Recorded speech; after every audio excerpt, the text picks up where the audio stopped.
Hello, I'm Jasmine Roper. And I'm Brooklyn Watts, and welcome to CAVS News. From the studios of Chillicothe High School, this is your CAVS News Show. Last Tuesday, January 26th, a woman named Shoshana Hensley was finally reacquainted with her biological father.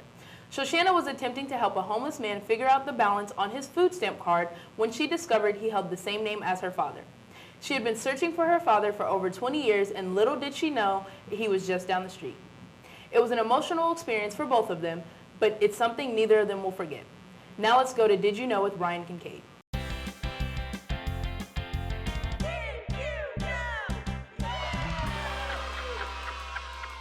Hey guys, welcome to Did You Know? I'm your host Ryan Kincaid, and it's time to talk about China.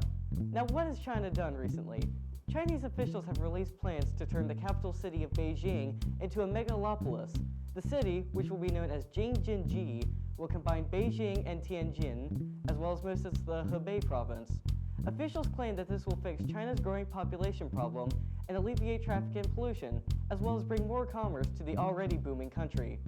The city will comprise a total of 82,000 square miles, which is larger than the entire state of Kansas, which by itself is the 13th largest state in the United States. How will people navigate such an expansive city? That's simple. The government is installing a massive rail system to safely and cleanly transport the masses to and from the megalopolis. Combined with China's impressive highway system, which only took 10 years to span the country and costs just a fraction of what our interstate costs, and you have an efficient transportation plan. Once completed, this new largest city in the world will be able to house over 130 million people, which is larger than the entire population of Japan. And I don't know about you guys, but that makes Tokyo seem like just another rural town in the countryside. Anyways, that about does it for me. I'm Ryan Kincaid, and I'll be back next time to talk about how you can become the Pope. But for now, let's send it back to Jasmine and Brooklyn. As many of you know, Winter Storm Jonas affected many of the eastern states this past weekend, causing school closings, businesses to close, and much more. This blizzard impacted more than 80 million people within these 13 states. The aftermath of the storm left at least 45 people dead, as well as many others injured. More than 12,000 flights were canceled, leaving people either stuck at the airport or causing the airlines to issue the customers new tickets. Tens of thousands of people were left without power, the snow and the wind knocking out the power lines, which led to a dark weekend. New York City and Philadelphia were paralyzed by the storm, but Washington, D.C. was completely shut down. These cities, along with many more, are still digging themselves out of the snow. One city even getting a whopping 42 inches of snow with possibly another storm on the way. It has been over a week since the snow fell, causing it to compact, plus making it heavier and harder to move. It is predicted for another snowstorm, but meteorologists are still trying to track the storm for most accurate results. Now over to Parker Tracy with Pop Fusion. Hi, I'm Parker Tracy, and welcome to Pop Fusion. If money weren't an issue, I'd be wearing ballistic armor at all times. But we'll get to that in a minute. Let's start off with the top 5 songs of the week. At number 5, we have Here by Alicia Cara. At number 4, we have Stressed Out by 21 Pilots. At number 3, we have Hello by Adele. At number 2, we have Love Yourself by Justin Bieber. And at number 1, we have Sorry by Justin Bieber. These are the top 5. If you want all top 100, you can check out Billboard.com. In other news, DC Comics and Warner Brothers Animation have announced their new animated movie, Justice League vs. Teen Titans. Basically, the movie features the Justice League being mind-controlled by the demon known as Trigon, and their protégés, known as the Teen Titans, are pit against them. This movie will be released sometime during the spring this year. In gaming news, fans of the Tomb Raider series will be happy to know that the game Rise of the Tomb Raider is now available to PC gamers. This game was originally an Xbox exclusive, making it so anyone who had another gaming device was unable to play it. Not only is it available on PC, several companies have also provided discount codes to players who have waited for this game. There will also be a version coming to the PlayStation 4, but no official announcements on its release date have been made. Now here's some news that I thought that was something I had to put into the segment. The companies AR500 and H&K, with the help of several other companies and artist Ryan B. Flowers, have created a real-life set of ballistic armor based on the character Boba Fett's armor from Star Wars. This armor is actually able to protect against many modern firearms, but exactly what it can resist is yet to be announced. Well, AR500, I will offer you a staggering $5 for the armor. I will be expecting feedback within 24 hours. That's about all I have for this week. Back to my buddies in the studio. A cliff on the edge of the Pacific Ocean, just south of San Francisco, has begun to crumble. This cliff holds beautiful apartments with million-dollar views for an affordable amount. However, since 2003, the foundation has slowly begun falling apart. Roughly 30 people have already been told to move, despite the government's warnings. Many residents say they feel safe and happy in their homes and refuse to leave. Government officials aren't exactly sure when the structure will actually fall, but they believe it is sooner rather than later. Now let's go to Do It Yourself with Elise and Audrey.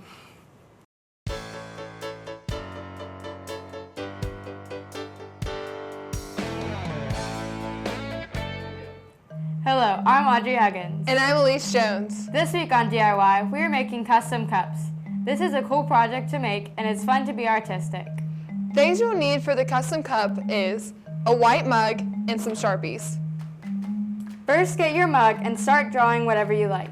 Let your mug dry for a few hours.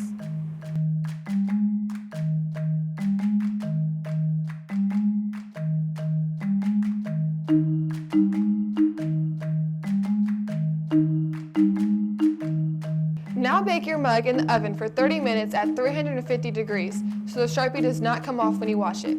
Place the mug in the oven before it heats up and leave it in until the oven is completely cool. Hand wash the mug after taking it out of the oven. That's all for this week. Hope you enjoy making this project. I'm Elise Jones. And I'm Audrey Huggins. Now back to the main anchors. Griffin Furlong, a homeless Florida teen, is graduating at the top of his class, but being homeless isn't stopping him from achieving his goals of succeeding. He and his family have been homeless for 12 years, ever since his mother lost her battle with cancer. Since then, he and his father have been jumping from one homeless shelter to another, and even sleeping on borrowed couches. Many of his teachers had no idea he was homeless until recently. One of his teachers stated that he was the only student who had never missed an assignment. He writes, "Never give up" on his hats as a reminder to himself every day. He is graduating with perfect grades, heading to Florida State. Friends have raised almost $40,000 for his college tuition, and now the college is planning to help him as well. He wants to let everyone know that anyone can do something if they set their mind to it, no matter what they go through. And now to Taylor Boggs with this week's sports story. Thanks, guys. I'm Taylor Boggs with this week's CAVS News Sports Update. On Monday, January 25th, our girls basketball team fell to Eastmoor High School with a final score of 49-37. On Tuesday night, they came back with a win over East Clinton. Along with the girls basketball team, Tuesday was a big night for the swim team and the boys basketball team. The swim team shared first place with Wilmington High School, and the girls took second place. This was their first meet in 3 weeks due to the snow. The boys basketball team started a winning streak Tuesday night by taking an SCOL sweep over Miami Trace with a final score of 62-49. Not only was this a big night for the basketball team, it was also a big night for Coach Eric Huffer, who received his first technical foul ever in his coaching career when Nathan Rosenbauer was tackled on the court and the refs didn't call it. When I asked Coach Huffer about the incident, he said to me, "Those are my boys. I'm not going to let anything happen to my boys. I will always have their backs if something like that ever happens again." Thanks, Coach Huffer, for being one of our many great coaches CHS has to offer. After this big win on Tuesday night, the boys basketball team clinched another win the following night over the Indians of Hillsborough with a final score of 59-33. This has been a great week in Cavalier sports, but we're not done yet. Both our boys and girls bowling teams won their dual match against Wellston High School Wednesday night. Makai Jackson bowled a 327, which put him as the top scorer for the boys team, and Olivia Evelyn was the top scorer for the girls with a score of 260. For more on results and upcoming events, go to the Chillicothe City School website and click on Athletics.